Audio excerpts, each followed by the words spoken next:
Komið þið sæl, ég heiti Gunnar Theodór Eggertsson og mig langar aðeins að segja ykkur frá Drauma Dísu, nýjustu og síðustu bókinni í þessum þríleik hana Dísu Ólafsdóttur, ævintýra unglingsins frá Reykjavík.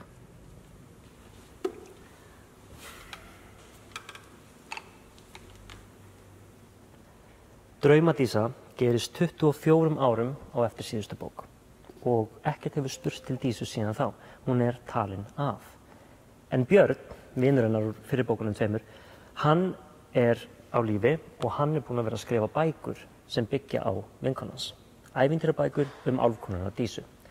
Þessar bækur eru orðnar brjálæðislega vinsælar. Það er búið að þýða þær á fjölmörg tungumál, það er búið að gera kvikmyndir, tölvuleiki og ég veit ekki hvað. Og aðalpersónurnar í þessari nýju bók er í rauninni aðdáendur Dísubókana sem Björn er að skrifa.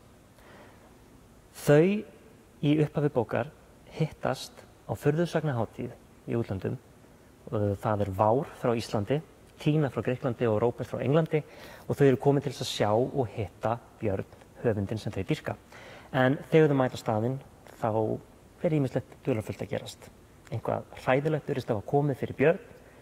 Skrímslin úr sögunni sem prýða hér kápuna eru farin að birtast í raunveruleikanum og Dísa er kannski ekki alveg eins dauð og allir héldu.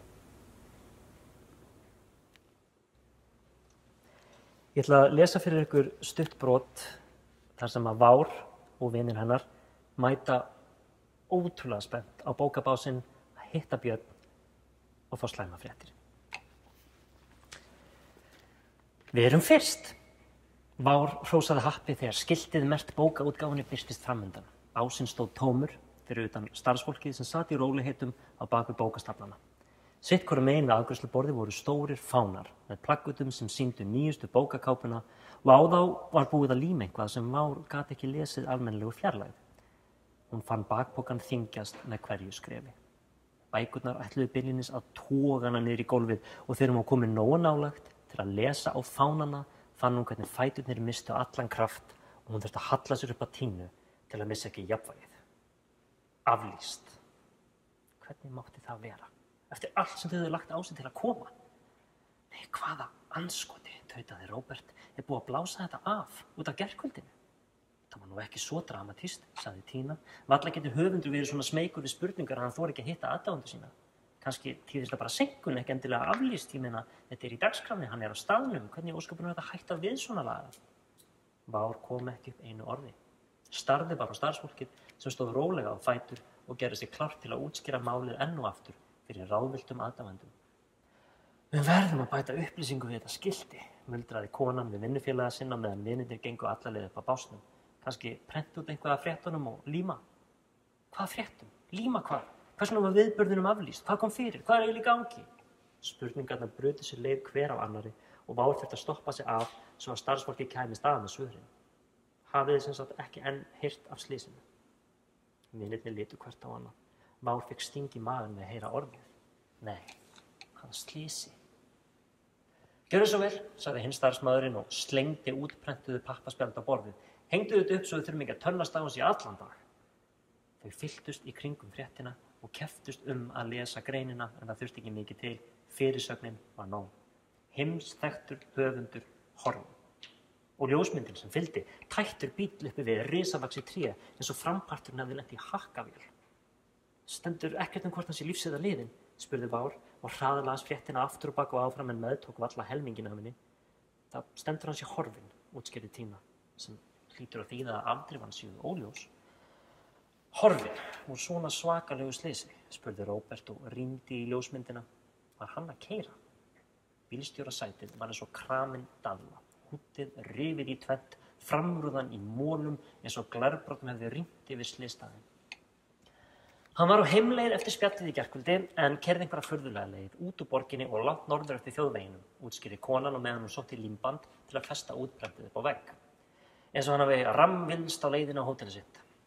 Hún hengdi fréttinu upp við hliðina á auglýsingunni fyrir nýjustu Dísubókina, þannig að skælbrosandi höfundurinn og maskað bílflakið enduðu hlið við hlið.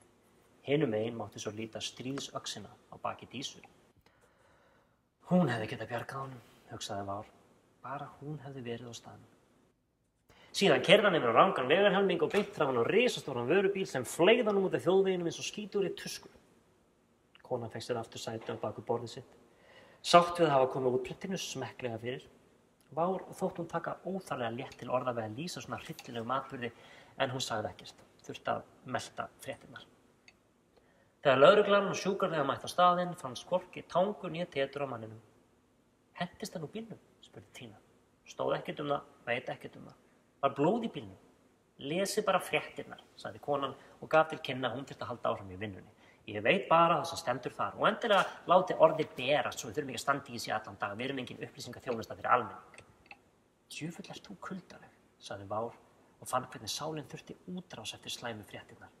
Já, tók Tína undir. Veistu hvað við komum langa leið til að hitta hann einn dag? Hvað við erum búin að bíða lengi eftir þessu? Þið eru nú ekki síður kuldalegar, svaraði konan sallaróleg. Að hugsa bara ykkar eigin hag. Já, maðurinn kannski látinn. Tína fussaði og konan sneri sér undan til að stafla bókum.